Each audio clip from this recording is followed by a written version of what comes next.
Welcome to Maximal Being, a podcast devoted to ditching fad diets and using real science to get you healthy and feeling great. I'm Doc Mock, a GI and functional medicine doctor who harnesses the power of gut health to get you achieving your goals.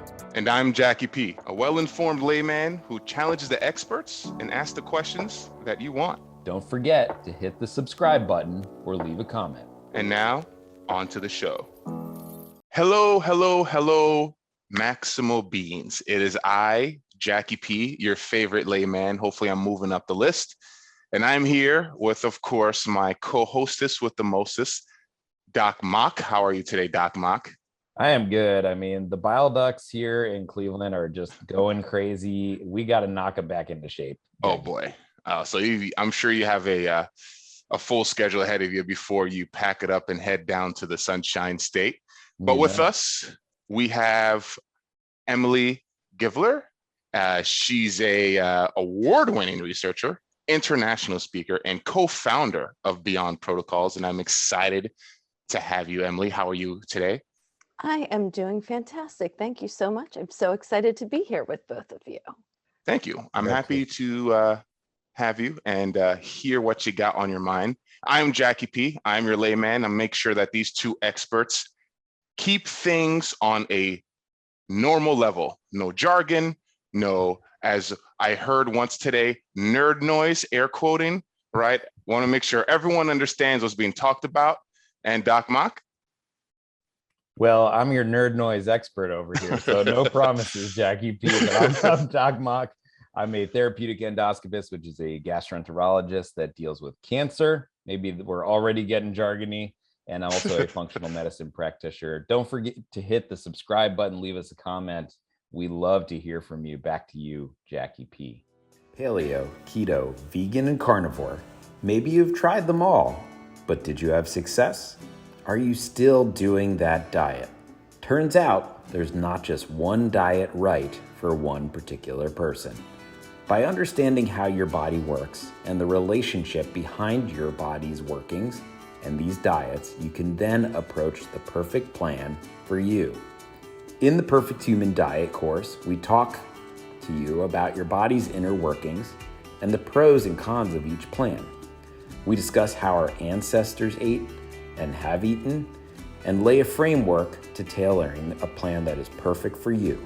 To learn more about the Perfect Human Diet course, head to maximalbeing.com/courses to find out more. And as always, I'm Doc Mock, and I'm here to maximize your health. You cannot supplement your way to health, but there are things that we need to add to our lives that can maximize our pathway to wellness. The American diet is virtually devoid of omega-3 fatty acids, which play a major role in cardiovascular disease, gut permeability, and mental health. Personally, I take omega-3s every night, and iHerb is the best place for clean, natural sources of supplements. I love the ZenWise omega-3 fatty acid supplement, which is free of fish burps and good for the environment.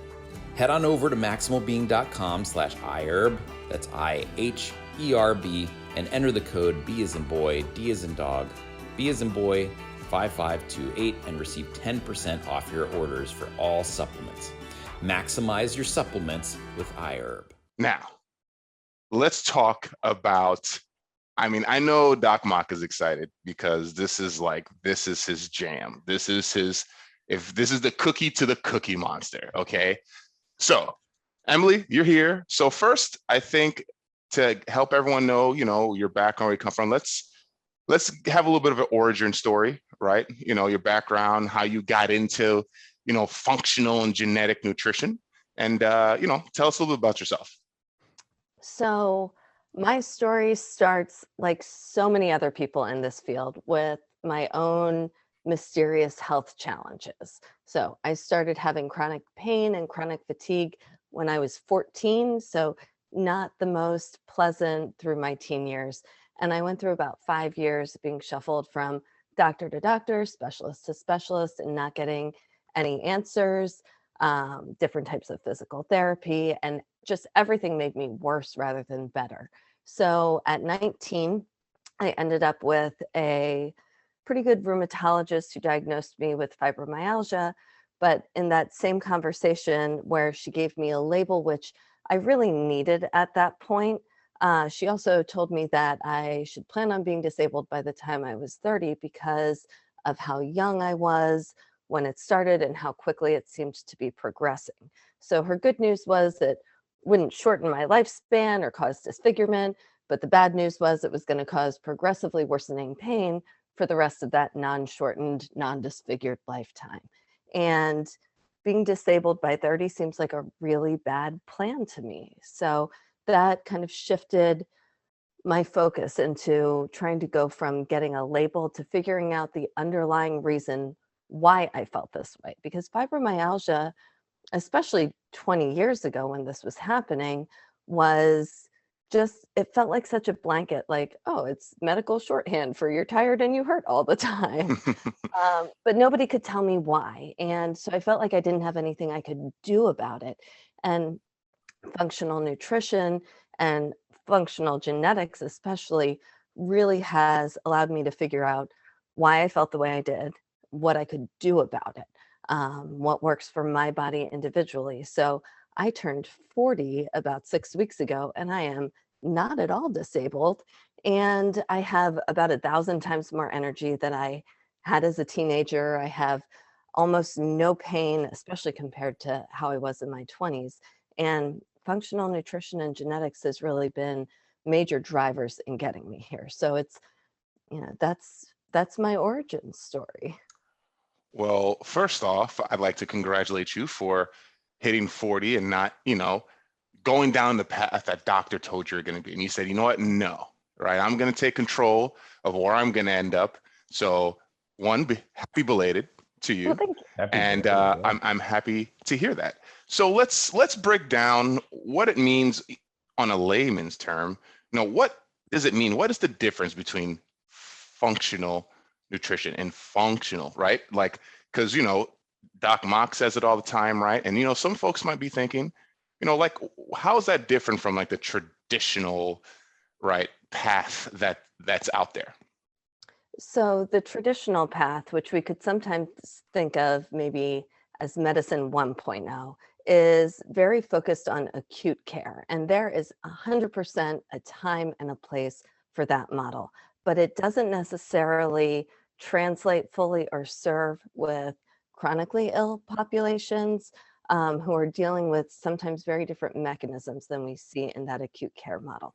And so when we're looking at things like functional medicine and functional nutrition, it's typically kind of that long view approach. And in the case of things like chronic illness, autoimmune diseases, things like fibromyalgia, we're trying to figure out kind of upstream mechanisms and drivers and almost step not entirely away from diagnosis. As a nutritionist, I do not diagnose or treat, but thinking about, what is going to help improve the quality of life for the people in front of us and take more of kind of a systems-based approach to health and wellness, thinking about how all of these wonderful, beautiful, complex things about our bodies interact with one another and how we can really maximize that for radiant health and well-being.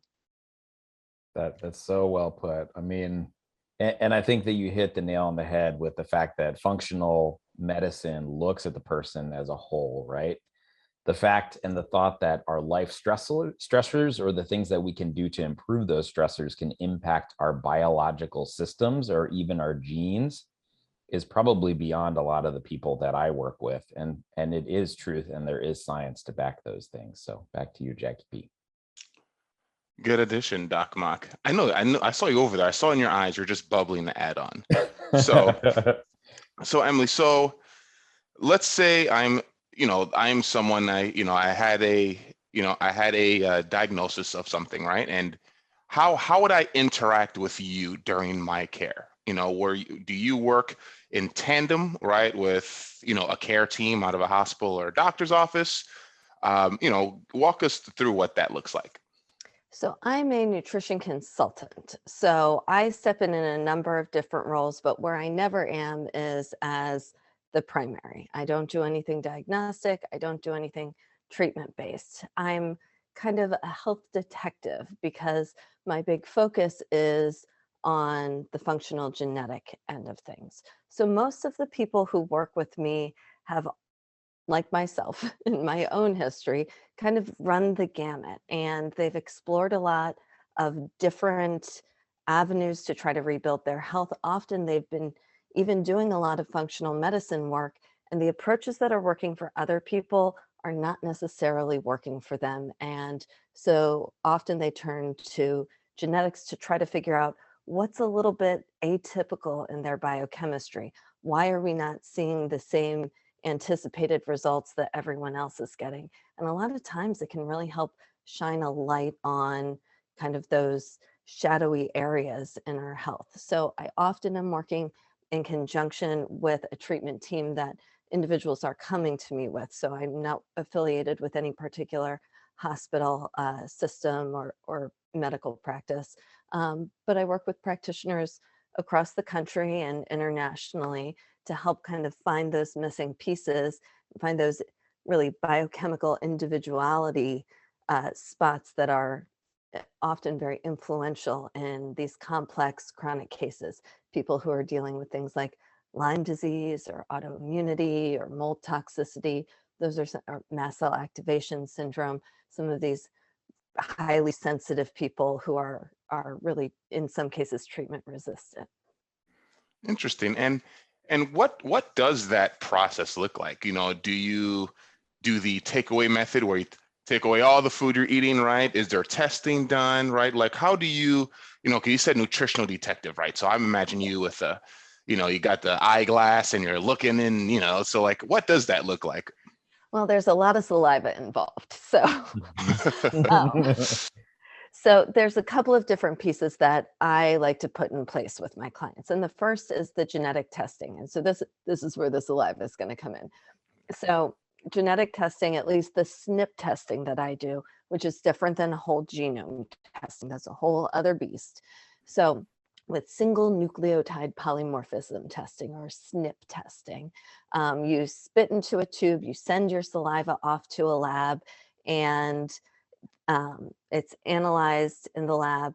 I recommend the Your Genomic resource test. Some of the direct-to-consumer testing, your data is not necessarily secure. You're the product and your genetics are being farmed out to like the pharmaceutical industry, things like that. If you're okay with that, that's up to you. But Your Genomic resource is private and it integrates with the software system that I use, which is the functional genomic analysis system. So you spit in a tube, you send it off in the mail, it goes off to Brooks Lab at Rutgers University and gets uploaded into the software. So we're looking actively at about 12,000 different data points here. So there's a lot of information that we're throwing up against the wall. That's a lot of data, and it's not all going to be immediately relevant because not every one of those genes is important to your health concerns. Not all of them are expressing. So we have to run some other functional tests to see what's actually expressing and what's driving the underlying dysfunction. So that can be things like urine organic acid test, functional blood chemistry, maybe some hormone testing, maybe some other toxin testing, depending on kind of what the individual's needs, concerns, and exposures are looking like. But we need those other pieces to go along with the predictive genetic information. There's only so much that genes alone can tell you, and that's where a lot of people go wrong or have misperceptions about what genetics is and isn't. It's that predictive information, but we need those other pieces along with it. So when people are working with me, we're starting kind of with both of those pieces in tandem, the genetics piece and then the functional labs to correlate with it. And again, you're just kind of embodying what it is to be a functional medicine practitioner, right? You're looking at the person as a whole. Mm-hmm. And I also wanted to state yet another amazing thing that comes out of Rutgers University, RU rah rah. That's where I went to school. I've tried a number of these products as well, and I totally agree with you. You know, having tried some of the more commercially available ones, the product that you get back, although it's neat to know that you're more percentage Neanderthal than most of the population, which I am. I get hangrier easy and have poor directional ability. That's why I do GI, because you just go in and you come out. But it's kind of a Mickey Mouse version of your genetics, right? You don't really get the full story. And plugging your raw data files into a different software, which can analyze them, like I like Genie, and then putting it behind a big brain like yourself, Ms. Givler, that's where the meat and potatoes is. That's where you find out, do your genes mean something? Are they actually expressed in some manner? Are they making biochemical products that are useful? Back to you, Jackie P. Oh, back to you, Ms. Givler. Well, I just want to add that anytime we're looking at these reports, we have to be really careful, especially if we're running them through programs like Genetic Genie and it's spitting out this report without that corresponding functional lab piece. There are too many people who are making really significant health decisions based on predictive information. So always try to be discerning if you are kind of doing a plug and play type of genetic report, because it is predictive, and we've got to keep in mind things like stresses and traumas and environmental exposures as well. So our genes only tell a part of the story. It's an important part, but it's definitely not the whole story. Yeah, it's not the end all be all, but the caveat to that is there are some conditions where the genes dictate the story, like PKU, right? A baby born with PKU just cannot break down phenylalanine, which Jackie P, being more layman, is a type of amino acid. So, give that baby a protein shake and they may not, they actually can die. They're unable to break those things down. So there are some genes that are the end all be all, but for most of us, it's not just a stoplight or a green signal. It's more like a yield most of the time. Back to you, Jackie P. Thanks, Doc Mock. And also, I respect you self-pulling your layman flag there. You're learning. Right. I can be taught. Yes, he can learn. He did go to Rutgers after all. What's going on, Maximal Beings? It's Doc Mock here. Many of you are returning to the gym now, but some are not going back. Regardless of what you plan, Rogue has got the right gear to fit your needs. I personally own a barbell set and love it. The Black Ops shorts are sweat resistant and flexible for getting deep in your squats. Head on over to maximalbeing.com/rogue for our referral link. Order 3 items and they ship for free. And as usual, it's Doc Mock, and I'm here to maximize your pathway to wellness. If you're stuck at home and cannot make it to the grocery store, delivery may be the best way to stay clean and healthy. Instacart is the national leader in the direct-to-home delivery service. With numerous major chains and food from smaller stores, you can get those local veggies sent directly to your doorstep. Head on over to maximalbeing.com/Instacart and maximize your nutrition today. So Emily, I'd like to talk about a little bit about, because you have a lot of things going on, right? And you did say health 1.0, and I know you have, there's something you push called health 2.0, which I like that, because immediately for me, I like, gadgets and stuff. So anything that's like 2.0, you're like, okay, this is better, well-rounded, better research is going to form and function better. So, I know you have a lot more going on besides just that. So let's talk about, health 2.0, right? I remember reading something about mold and wildfire, smoke toxicity. Like there's just so much, in your story. And I'd love to hear more about that. Sure. So healthcare 2.0 is really all about moving into this functional model and looking at the whole person and finding ways that we support the individual in front of us. And so much of that ties into this whole bio-individualized medicine kind of model that is really starting to grow. And speaking of wildfires, it is really taking off, especially in the past 2 years. I feel like this pandemic has made people realize that they need to take ownership for their own health. And so I know in my practice, we are busier than ever. So one of my projects is Beyond Protocols. And Beyond Protocols is a practitioner mentoring platform to help people ranging from health coaches to nutritionists to pharmacists to medical doctors and naturopaths figure out how to integrate all of these different pieces into their existing practices, because I know what a difference it can make, both in terms of building up a practice, but more importantly in helping the people that we are working with in really meaningful ways, because we live in a toxic soup of a planet. Our body has these fantastic detox organs and yes, I fully agree that our body is constantly detoxing, which we hear from the medical community all the time, but we are dealing with tens of thousands of human-made chemicals in volumes that we have never had to contend with before. And it's really placing a significant burden on our bodies and having really wide-ranging effects, including negative effects on the immune system. Doctors Lynn Patrick and Anne-Marie Fine have a really interesting piece in the Townsend letter on toxicity and its impacts on the immune system. So for any of your listeners who are into that nerd noise, I highly recommend it. Word of the day. Yeah.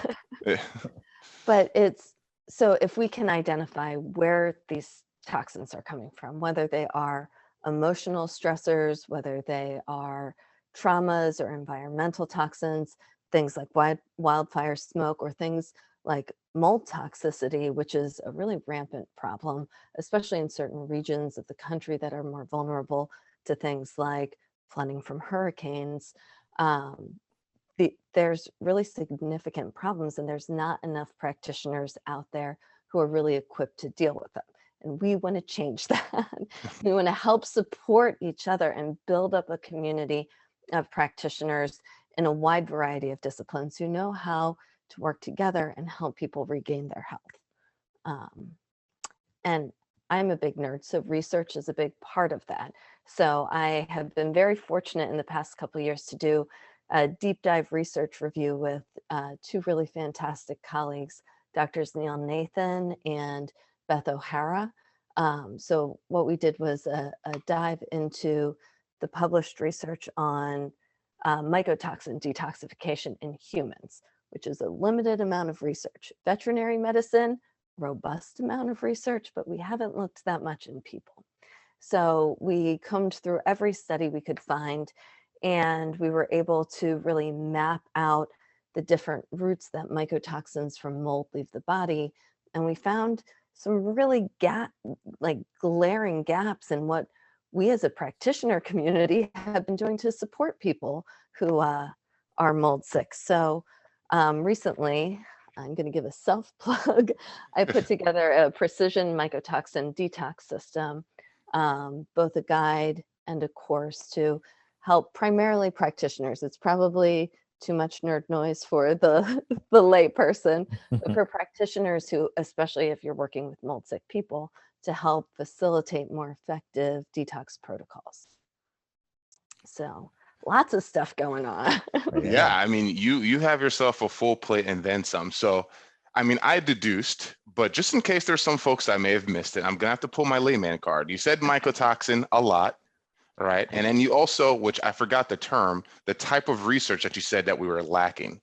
What type of research in that? What was that research and what was it, if you don't mind me pulling the card on you?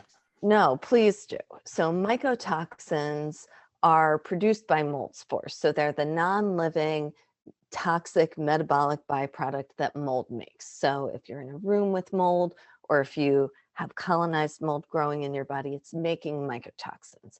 And mycotoxins are immunosuppressive, they're genotoxic, some of them are nephrotoxic, some of them are hepatotoxic. They're generally not good news in the body. And they can lead to things like increased food sensitivities, increased chemical sensitivities, widespread aches and pains, headaches. The mycotoxin and mold exposure often looks symptomatically a lot like Lyme disease, which can look like things like chronic fatigue or arthritic type of presentations as well. So that's what the mycotoxins are, but that's still an umbrella term. there's lots of different individual types, and that's what we looked at in our research review. And so with a research review, we were looking at the published peer-reviewed studies that have already been done. And we were focusing our research on studies that were done on human subjects rather than studies that were done in veterinary medicine on animal subjects. Because one of the first things that we noticed when we started reading all of the literature, including the veterinary studies, is not every species clears these toxins out through the same pathways. So we did keep it focused on how these mechanisms work in humans, since that's the population that we are working with. Yeah. That would make sense. What's going on, Maximal Beings? Doc Mock here. If you haven't done so already, leave us a comment and hit the subscribe button. Let your friends and family know. That way we can get the word out and continue to bash the bro science.